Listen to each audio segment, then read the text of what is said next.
So, we have 2 days to go before Halloween proper.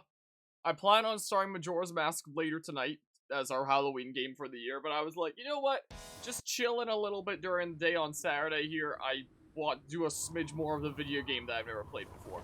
Because we're still not past the freaking tutorial opening thingamabob, and it's like, wow, this is a long tutorial opening thingamabob, and I want to at least get to the point that, you know, the true kind of game starts with, like, the whole schedule and managing time, and see what this video game is all about, good and proper, you know?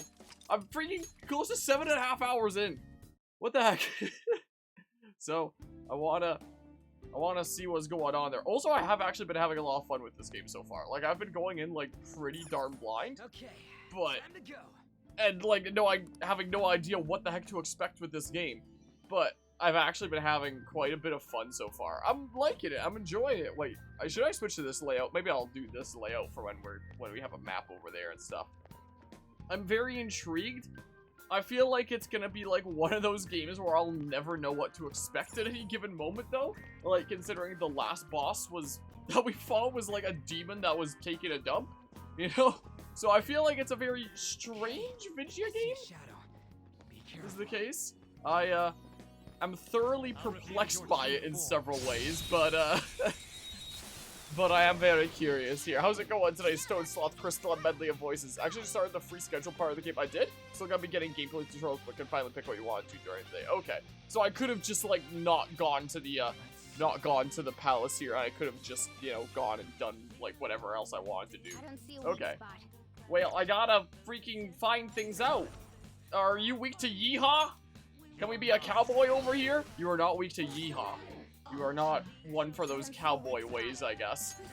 Let's see here. What about wind? So, you know, it's, you know, at the end of the day, it's kind of like a simple turn-based RPG in terms of, like, the actual battles. But, I don't know. So far, even though we're just in the basics, I've already found it, like, semi-addictive, is the thing. And I'm very perplexed here. Being like, huh, this is really interesting, isn't it? Are you weak to that? Okay, you're weak to that. Okay, well, now we know. Now we know. So, I'm definitely looking forward to seeing how this goes. Love discovering each persona's weakness rather than explicitly telling you. It's awesome. Yeah, and then once you have it discovered, like, you never have to go to the effort of, like, spamming a bazillion different things ever again. Like, so it feels satisfying that you've made that progress of having, you know, discovered the thingamabob, you know? What? What? What? What? What? No! No, freaking gosh darn it! Hello, Dread, how's it going today? This one does, and you're great. Had a great day. How am I? I'm doing pretty alrighty here. I was working on some university work earlier today. I just got back a little bit ago from taking my doogie for a walk. She wasn't feeling all that well, but she seems to be feeling a lot better now that she's had like a good walk and some playtime. That may take your party by surprise when you find yourself at a disadvantage at the start of battle. The situation, not only will the enemy gain a preemptive attack, but you'll also be unable to escape the battle. Didn't we see that tutorial once? That little tooltip, or am I losing my mind? Okay, resist. So we're like just directly surrounded here. But yeah, you do not know how to play this game? Neither do I, but I'm learning. Use wind to hit its weak point. Okay, so wind, huh? Use also, wind to hit its weak point. When it comes to like the left icons, is it the left one is melee and the right one is range? So I wouldn't want to be using my gun, I think. Hello, Nishara and Mortis. How's it going today? Yeah, long time here since I was in Italy, I believe. I am now back from Italy, and I'm here freaking screwing around with whatever the hell these things are. Okay, yeah. So melee attack would be the better way to go then in that case. So, like, I'd want to do this. The left is melee, and right is gun! His neutral special, he, wields a gun. Well, boopity-bop. Okay, so... Scare Mister, what should I do? Let's talk. Isn't my current persona that I have equipped like one that looks like this? So lend me your power, I guess. I don't know. Alright, you already have Agathion with you. If that's the case, I'll give you my experience that I have to the one inside you. Oh, wow, that was like perfect timing with that. So almost a year, yeah, an 11-month resub. My goodness gracious, I appreciate the 11 months there, So, almost a year, I guess.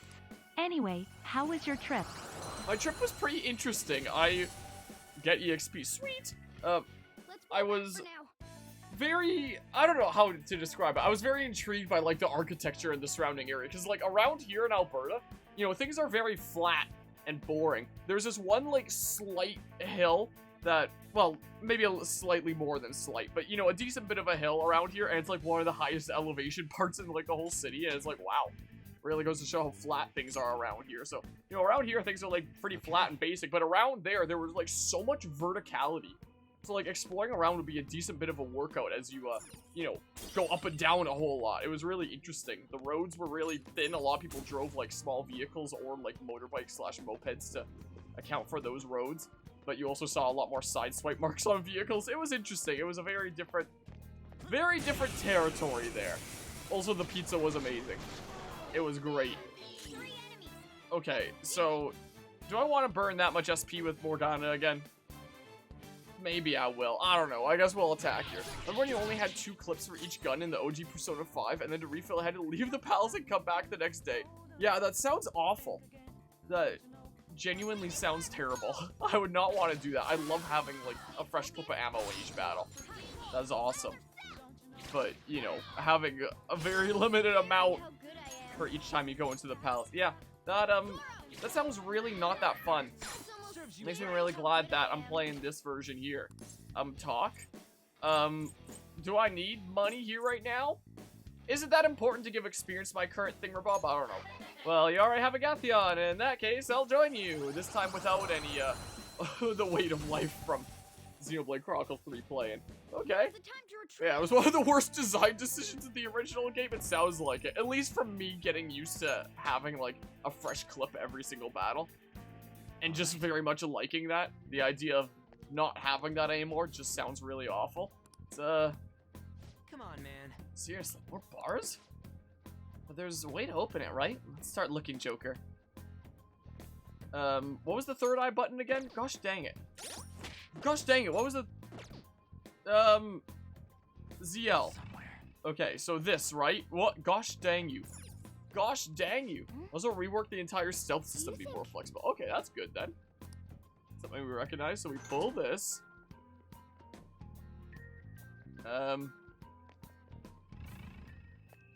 Is there another thing to pull then? I guess there's another thing there. I love European architecture, so diverse and a lot older. Yeah. We also got to see, like, some of the oldest stuff there, considering we also went to Pompeii. That was a cool sight. It's in a lot better shape than you would expect it to be. I guess because it was, like, you know, preserved for so long, being under so much volcanic ash. But, that was really interesting to see. And some of the, like, courtyard areas of, like, I guess wealthier families or something like that would have had, like, courtyard gardens. The actual plant life has been, like, you know, regrown there, essentially. So there's actual, like, hedges and, you know, plants and stuff there again. It's cool. Boy, there are an awful lot of bars in here for being what looks like a dining room. Yep, that sure looks like it to me. Now, according to the map, there's a path beyond those bars there. Looks like they're making things tougher for us yet again. Well, Shouldn't be too bad. Let's just get it done. Just do it! Let's do the thingamabob. It's so funny that Pompeii even preserves Roman graffiti on the walls where Romans basically... Wait, was that a thingamabob there? I know that there was, like, a lot of, very sensual artwork around. But some of it, like, even, like, the equivalent of graffiti then. Something that I hadn't even considered, I guess. That could be a possibility there. But, yeah, I found out from, going to Pompeii that apparently, sensual kind of content was a very big part of, life over in Pompeii. / culture. I should just say, like, culture. More like. To the point that... somewhere. Come on! Pull the thingamabob! There were even books being sold in the gift shop that were like, oh, sensual depictions in Pompeii and stuff like that. It's like, well, that's certainly something to be selling. The thing that cracked up most of the tourists, though, was the fact that at one of the souvenir stands outside, they were selling bottle openers that were shaped like dicks, essentially. That was something that I've never seen before in my life, and was very surprised to see on display for sale over there. So there was that. What's this? Oh, super secret way to go. This game really does improve the original in literally every area. Can't think of a single bad decision that they've made with Royal. Well, that's good then. That, you know, it's not like, oh, which one's better to play. Not like not like something Nintendo would make with one of their remasters. But, you know, it also does kind of suck for people that, you know, picked up the original and then Royal comes out, like, you know, a few years later, something like that. It's just, like, the same game but better, which is similar to, like, Pokemon releasing an enhanced third version. So, like, from that perspective, that kind of thing is like, well, I don't know how I feel about that, but, you know, at least it is the, better version there, locked collar. Like, at least it's something that I don't have to worry about as someone that's only played Royal and not the original. Not having to worry about getting the game, like, multiple times then. So wait. I need to, like, go around and pull the thingamabob. Not gonna lie, the amount of new games absolutely overwhelmed you? What, like, coming out recently? Or just in regards to, like, Nintendo stuff? Let's see here. So, I pull this now. I wonder what happens if I pull the other ones, like an enemy battle or something like that. Because, yeah, there's been a lot of stuff coming out recently. There's been, like, Mario Rabbids Sparks of Hope, Persona 5 Royal on new platforms like this. Bayonetta 3 just came out, like, the other day. I'm fairly certain, so I need to pull this again here. All kinds of things. Man, new games the last few weeks has been a bit insane. Yeah. It makes me kind of glad that I'm not playing Bayonetta 3 as well. Like, I'm gonna watch a cutscene movie. I've started watching a cutscene movie already. I'm not gonna cover it on, like, the channel, since, you know, I don't know if I've discussed this before. I probably haven't and have forgotten about it. But, you know, I don't mind covering Rated M games on the channel, as we're doing right now. But games that pride themselves on going, like, super far over the line, let's say, I probably wouldn't want to cover on the channel because I try to keep things, like, relatively family-friendly. Yeah, it does, but if I ever did the Bayonetta series, I want to do them in order. You know, I'd want to go 1, 2, 3. But yeah, that is, it does technically have that, the Naive Angel mode, I believe it's called. Sudi Ghastly Gia. Hey, wait! That stuff is disgusting. I should get it cleaned somewhere. I don't think of it. I remember seeing a shy with one. Maybe if we negotiate properly, we can get one. Wait, wasn't there a coin laundry near LeBlanc? Oh, so we can, like, take things to the laundry and, like, clean out gear and stuff? But yeah, so I'll be tuning into just, like, the cutscenes of Bayonetta 3, but it won't be the kind of thing that I'll be, actually playing and covering. Which, you know, considering the amount of, yeah, that was a whole situation, it makes me really wonder, like, what was the original voice actor trying to gain, anyway, from stirring up that drama? Like, I don't get it. I genuinely don't understand what timeline she thought that this would lead to. Like, what even? I'm so confused. Like, was she just trying to, like, speedrun destroying her own career? Or what is that? Feel it. New TikTok trend. See how fast you can destroy your own career. Like, genuinely what? I'm so confused. But yeah, anyway. I've already got, you know, my hands full with stuff here, considering, you know, we've got Xenoblade Chronicles 3 post-game, which, you know, at least it's like I've beaten the game now, so it's like I don't have to worry about doing any post-game unless I explicitly feel like it. Like, I don't have to do any more of the series just to, like, beat it anymore, is the case. So, you know, at least there's that. Do the thingamabob. So, like, Xenoblade Chronicles 3 is more of, like, a side thing, so maybe don't have to worry about that as much. But even in terms of, like, regular playthroughs that we're doing, there's Octopath Traveler Champions of the Continent, Persona 5, and Mario Rabbids Sparks of Hope.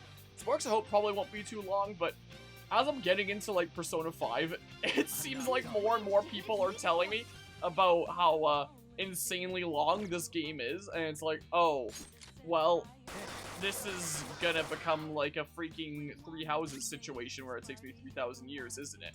Only hopefully I wind up enjoying this throughout the experience a lot more than I did with Three Houses, you know?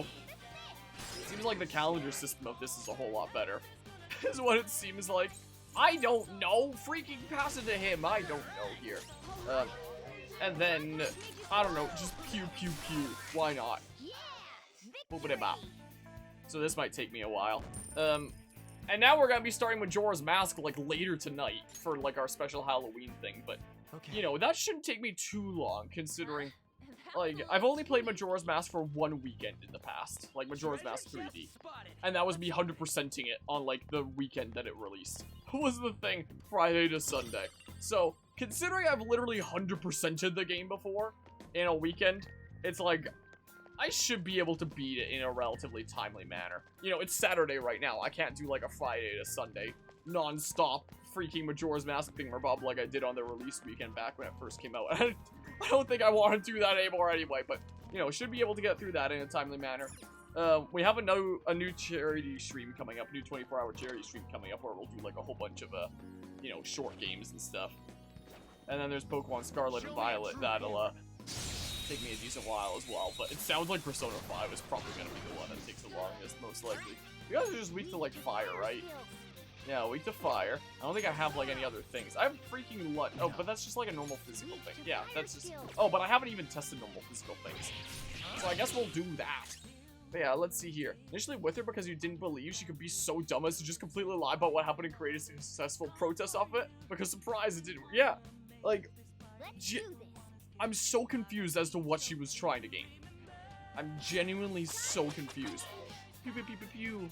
I found it extremely suspicious that she attacked the new voice actor. It's like, she was trying to claim that she wasn't.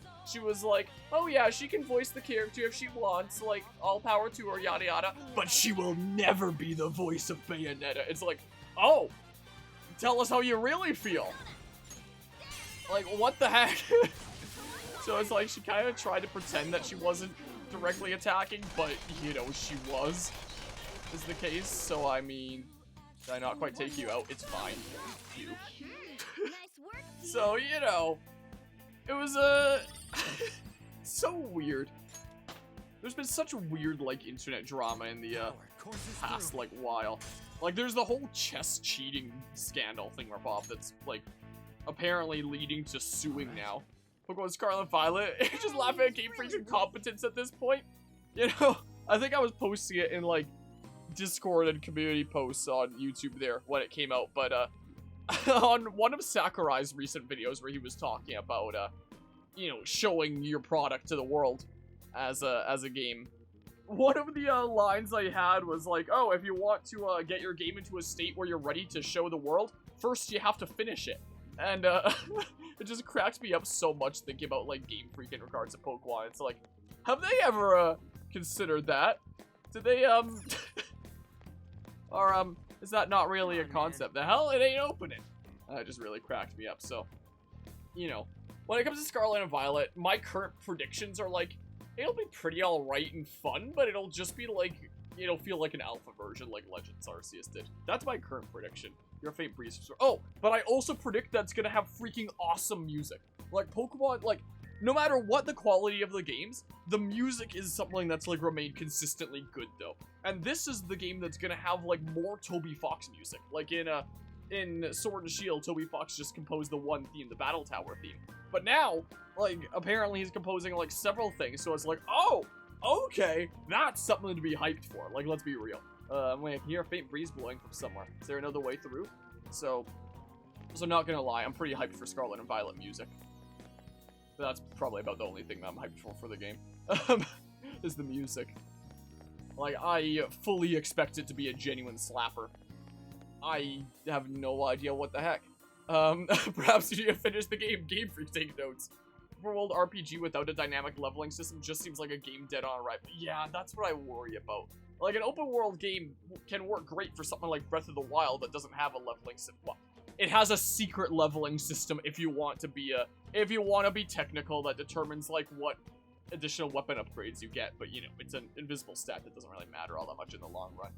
But an open world game with, you know, a Pokemon-like leveling system, that kind of RPG, it's like, is it really gonna work? Is it gonna scale the other stories? Like, if I commit to one story all the way through from the get-go, and then only do the other two stories, will I be grossly over-leveled? Like, I'm thinking about taking an approach like that for my playthrough just to see how they handle that. Like, do they scale the leveling, or do they just do nothing about it? Like, I'm curious, so we'll see. I feel like ever since games like Breath of the Wild, there's been, like, such a mad scramble for open-world games, even if that isn't, like, the best for, you know, any given IP.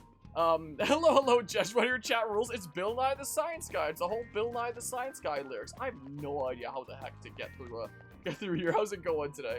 But yeah, I saw that burst out laughing. Yeah, it's pretty good there, isn't it? Scarlet Violet. Wow, this game looks like it's pretty early, but it's unfinished, so it's okay. Game release in 1 month. Yeah. Well, it's like a couple weeks from now. Well, 3 weeks, I think, right? It releases like 3 weeks from now. How scary is that? I don't know what to do here. Like, there's gotta be another way, they were saying, right? So do I have to, like, go out here? Because this looks like a room that would be, like, something that I could crawl through or something, right? What game am I getting confused with where X is run? It's Mario plus Rabbids, isn't it? Okay, yeah, this is the run button here. I was like, what game is X to run? But yeah, anyway, after games like Breath of the Wild and some other open world games, I feel like there are so many players that are just out there being like, we want open world games, mostly because they don't because as a player, you oftentimes don't like being told what to do. It's a lot more fun to like go out there and like, you know, kind of make your own path and figure out what to do, like come to your own solutions. And, you know, I can't blame players for that. But, you know, I don't necessarily think that there's anything wrong with a linear game per se. I think that both open world and linear have like their own appeals, and, you know, some work for some games, some work for, you know, other games. But I feel like ever since games like Breath of the Wild, there's been like such a mad scramble for like, everything has to be open world now, like that's the new hip thing. Even if it isn't as applicable to whatever given game, you know, that's what worries me. I have no idea how the heck keep investigating the castle. Scarlet has that one shot with the guy talking to all the students or whatever, and the building actually looks like it had no lighting. It's insane how that made it into a trailer. If this is the best they have to do to show for a trailer, then like, yeah, because you'd think a trailer would be showing like the best of what, you know, the game has to offer visually and stuff. Like, you wouldn't want to show the best of what the game has to offer to spoiling things, but you know what I mean. Like, visually and stuff. What the heck? I'm so confused right now. People pretend like open world games would be some cure to fix all problems the game has. I feel in Pokemon it doesn't, but rather makes all the problems the game has even more prevalent. That's what I'm scared about, yeah. That's what I'm a little bit worried about. And everyone's like super, well, not everyone, but a lot of people are super duper hyped for Scarlet and Violet. Like, oh my goodness, first ever open world game. This is open world Pokemon game. This is gonna be incredible. But it's like, will open world like work well for Pokemon? Will it? I'm so confused right now. Like, can I check? How do you check the map here? Our map.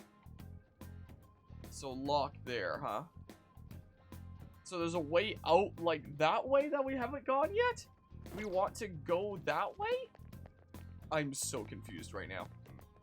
Let's just go this way for now. You want to show something to get people pumped every time a Pokemon trailer comes out, all you see is Division and Cup. Yeah, pretty much. Just a bunch of people like me saying like, this looks unfinished, what the heck? And a lot of other people being like, but it's not released yet. You can't judge. It's gonna be so different. Yeah, okay. That word makes more sense there, but yeah, gotcha. Generally agree open world and linear games would both work if they play their strength. Yeah, absolutely. Like, I think that an open world app kind of take for Legend of Zelda, for example, with Breath of the Wild, worked great. Like, I really don't like the way that the story of Breath of the Wild was handled, since, you know, it was also a consequence of it being open world, and I like what they did with the story in Age of Calamity, where it was linear. But, you know, in terms of gameplay, like, Breath of the Wild was freaking great. I'll always judge, like, its story and its music, but, you know, at least Age of Calamity fixed the story, in my opinion, since you actually get to experience it and actually, okay, let's go. You know, see what's going on instead of just hearing about it afterwards. But, you know, I can't word say. I don't know where I'm going with my train of thought anymore, even. I had, like, a particular train of thought, and I think I just, like, lost it. So, like, what the heck? What even?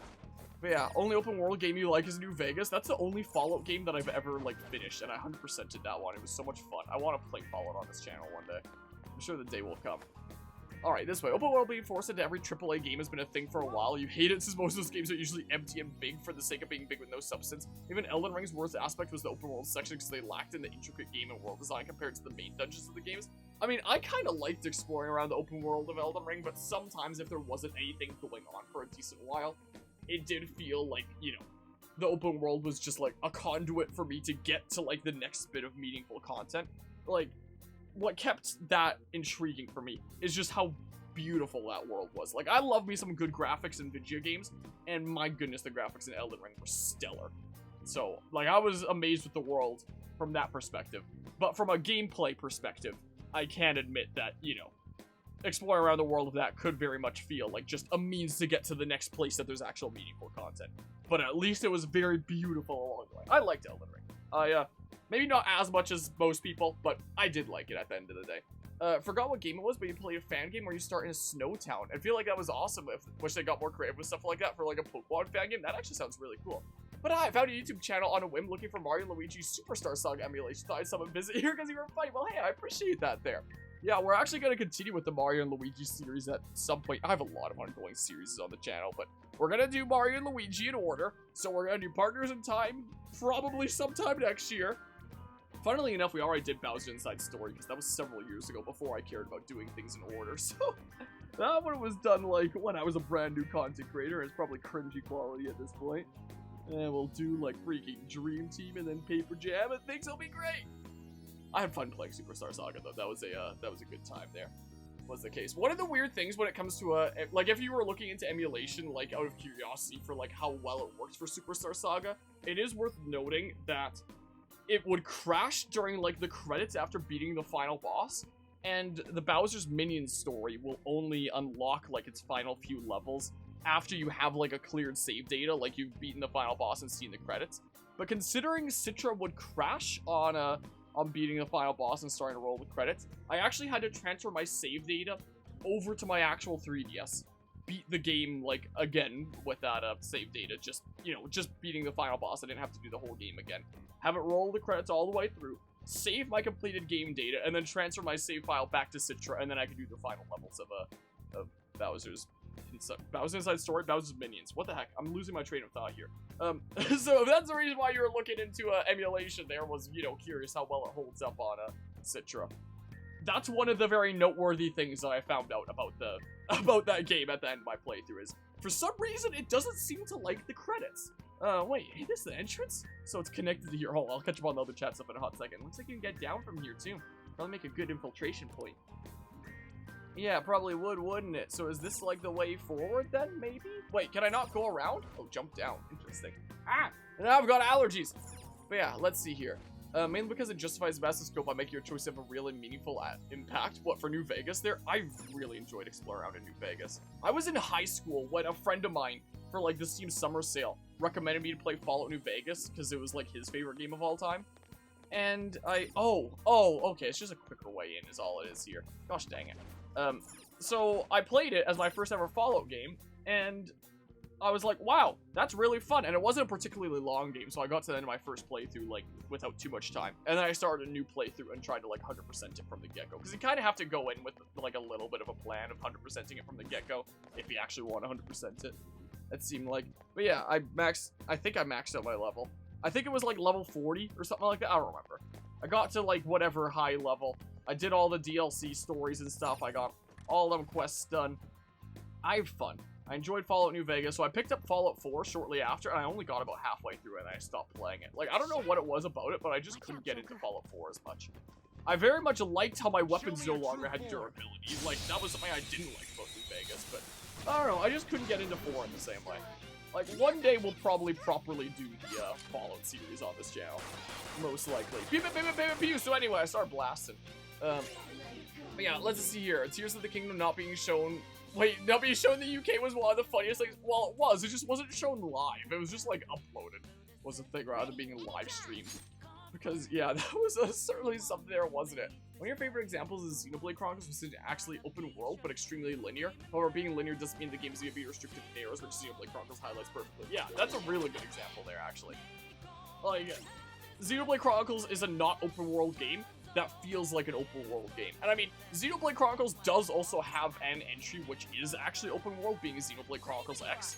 And Xenoblade X has to be one of my favorite open world games of all time. Like, Xenoblade Chronicles X is a freaking gem. I love that game. Okay, it's just a normal damage up. Let's just shotgun there. But yeah, let's just see here. Honestly, I thought Elden Ring's open world was one of the best you've seen. Like, I enjoyed it, but, you know, when there's, you know, just a whole bunch of, like, regular generic enemies around that I don't want to deal with all that much and just run past them. There's not a whole lot that I'm actually doing within the open world when going from point A to point B, I suppose. But it was freaking bootyful. And because of it being bootyful, I still enjoyed exploring it. Because it was a real, like, eye candy. I don't know why I said eye gem. I was gonna place something in the gem. I can't words today. I'm freaking flabbergasted. It's almost Halloween. I'm being possessed by spooky spirits. Something or other. I don't know what the heck I'm saying anymore. Let's ambush you! But yeah, let's just see here. Open worlds can be good if it's done in a much smaller scope. Outer Wilds is a fantastic example as you can explore all these different planets, but it's not super massive in scale. Even the OG Dark Souls 1 has a great open world kind of feel in terms of giving you many options of where to go in the beginning. It constantly gives you that dopamine from exploring unknown areas. Yeah, that's one of the things I found interesting about the initial Dark Souls. Where it's like, here's the hub, take whatever path from here you want to take, you know? Essentially. But yeah, let's see here. That's odd. Yeah, you bought a Steam Deck secondly for emulation of older systems. Yeah, I don't know if that one issue will be patched by now, but that was one of the things that I ran into when I was playing Superstar Saga. So that's something to keep in mind there. Pew pew. Let's see here. Dark Souls 1 technically yeah, it's not technically open world, but it feels kind of like it because you've got options, you know. It's the thing, when it comes to 100%, you can't experience everything in one playthrough, and that's another thing that you liked. Oh, for New Vegas, yeah, I had to do another playthrough to experience things. I mean, I also, once I knew about like the multiple endings and stuff, I think I just got all the endings on playthrough too, just by like saving at like the place where it bridges off and stuff. And it is nice that it also gives you the that bit in New Vegas where it's like, all right, you can reset like any of the main factions that hate you and still go for like any of the endings from here, you know. Like it gave you that like out in case one of the main factions of the world was hating you or something like that, you know. What was the case? Booty Bop. Makes him playing with Elden Ring is that it's kind of too big. Like, wow, it's like 3 times like the Dark Souls 1. It's certainly something. Did I do like basically no damage there? Holy crap. Speaking of open world games, still haven't played Elden Ring. Need to, but you pre-ordered Horizon Forbidden West, and that took a long time. It's a great game, by the way, a little sad it got completely overshadowed. I mean, when it comes to... I saw an interesting video talking about how Horizon, with both its releases so far, are apparently pretty good games, but they literally shot themselves in the foot with both of their releases by releasing them at the same time of other big titles. Like, this time it was right alongside Elden Ring. And the initial release, the first game, was released like right alongside Breath of the Wild. So it's like, both instances, they released alongside what was anticipated to be like one of, if not the biggest game release of the year. It's like, wow, how to shoot yourself in the foot 101. So, you know, I feel like, I've never played the Horizon games myself. I might one day, now that they're like available on PC. But, you know, it seems like a series that has a lot going for it, but, like, not as many people know about it as would otherwise because of them releasing alongside, like, the worst possible games they could have released alongside, you know? That's the thing. I want item. Okay, I'll help you then. Discharge Crystal, not exactly the best item. What, can I negotiate for more? I'm really nice. Here, don't lose this, okay? Alright. Bye, I guess. Got really unlucky both times. Well, it's not unlucky. Like, these were games that were anticipated, like, in advance to be, like, you know, game of the year kind of thing, Robobs. Like, the hype for Breath of the Wild was unreal, and Elden Ring won, like, most anticipated game of the year, like, 2 years in a row. Like, it's no mystery that those games were gonna release and be, like, big things. But yet, somebody, like, some head honcho dudo there, still decided that, yep, we're gonna go ahead and release Horizon, like, right alongside these things. That doesn't seem like a dumb idea at all. That would be silly. So, you know, it's not bad luck. It's just an awful decision that someone would have made, you know? I don't know who's responsible for setting the release date to that, but, you know, if you want to change a release date, it is gonna, you know, be kind of expensive to, you know, change things around, you know, change the production and all that yada yada stuff. So, you know, changing the release date from something that's set would come at some expense, but in that kind of case, I feel like it would be worth it just to, like, push it back a month. You know, let it shine on its own a little bit. But, no, they were just like, yeah, let's just put it out right there, and everyone's gonna be playing the, big, highly anticipated game rather than our video game. I'm just gonna, like, try and commit with the guns, I think is what I'm gonna try and do.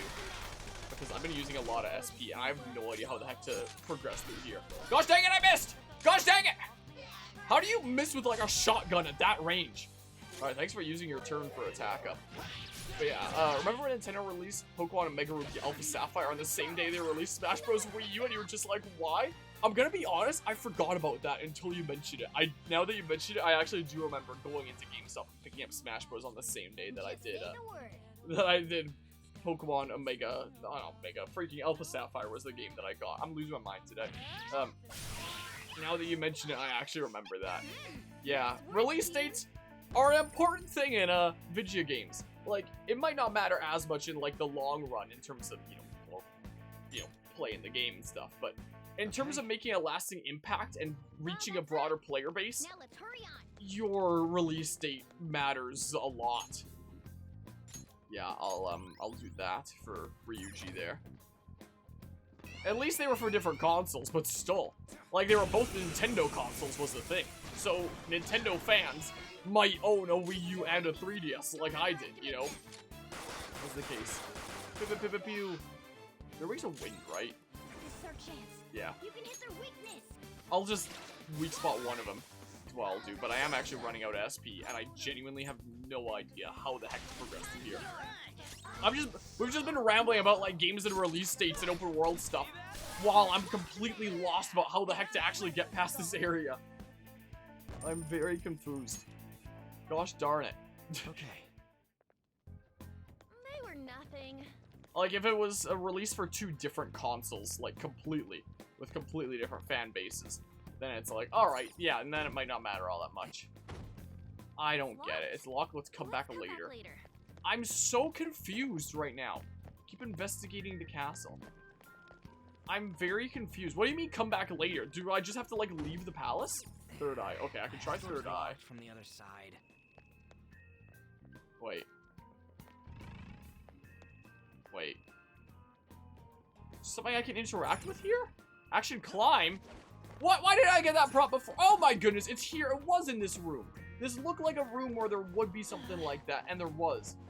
Oh my goodness gracious. Oh, I can show the dialogue, I guess. This is what I can do that my camera technically blocked, but then I'm not showing the map. It's one or the other here. The game looks surprisingly smooth on the Switch, though. Yeah, it's been handled pretty good, though. But I mean, the original Persona 5 was originally designed to be like a PS3 game, so, I mean, from that perspective, it can't be like too surprising. You know, I thought for the longest time, I always associated Persona 5 with being like a PS4 game. Then only later it was brought to my attention that, like, nope, it was a PS3, PS4, and it was originally made for the PS3, so I mean, the treasure chest, let's take whatever was in there, too. There's a guard there. Okay, let's go. That's okay. Hey, Joker, you think we can ambush it from here? It ought to go the same as when you hide and jump an enemy. Give it a shot. Okay. Yeah, that's definitely handy to keep in mind then. I will definitely keep it in mind. Interesting, you played in your PS4, never knew it was originally a PS3 game. Yeah, PS4, PS3, and then like Royal was like just PS4. Slash, I guess, PS5 nowadays? I don't know. What were you weak to again? Freaking literally nothing? How the heck do we drop you then? I'm confused. Whatever. So anyway, I started blasting. I guess. Alright, boopity bop. Please don't attack me. Please don't attack me. Sweet! Not to die! Really?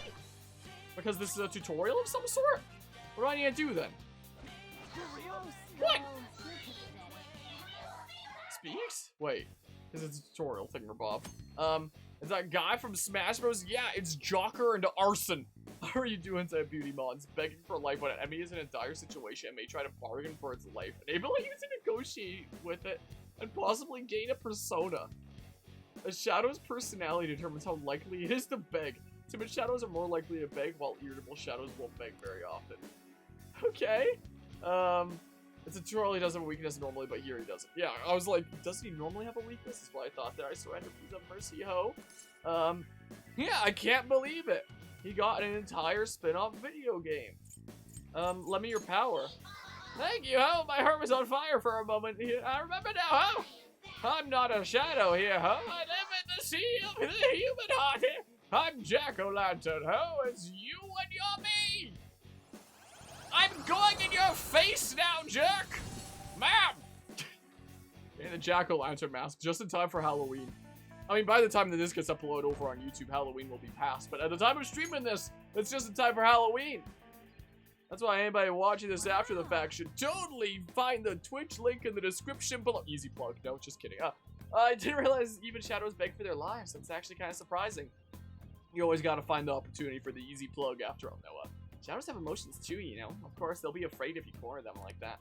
Might be worth purposefully creating such situations to get them begging for their lives. Wow. Something I never thought I'd read. Shadows seem to have different attitudes too. If you take advantage of that negotiations, yeah, they might go more smoothly. I'm trying to let you know what kind of answers the shadows want to hear depending on their personalities. Okay, shadow personalities. Enemy shadows have personalities that determine the kind of answers they like to hear. Consideration of these personalities is vital to negotiation success. Upbeat shadows like jokey answers, but dislike serious or vague ones. Timid shadows like kind answers, but dislike vague or jokey ones. I am not gonna remember this, so I'm taking a screenshot. Irritable shadows like serious answers, but dislike vague or kind ones. Gloomy shadows like vague answers, but dislike serious or jokey ones. You check shadow's personality when selecting on the whole lip screen or by checking the analysis screen. Yeah, I'm just gonna check those images later. Oh my goodness, you're just missing like your bottom half. The personas in this game sure or something, aren't they? Open up! Breeze ring, my favorite! Foul Joker in search of the breeze ring.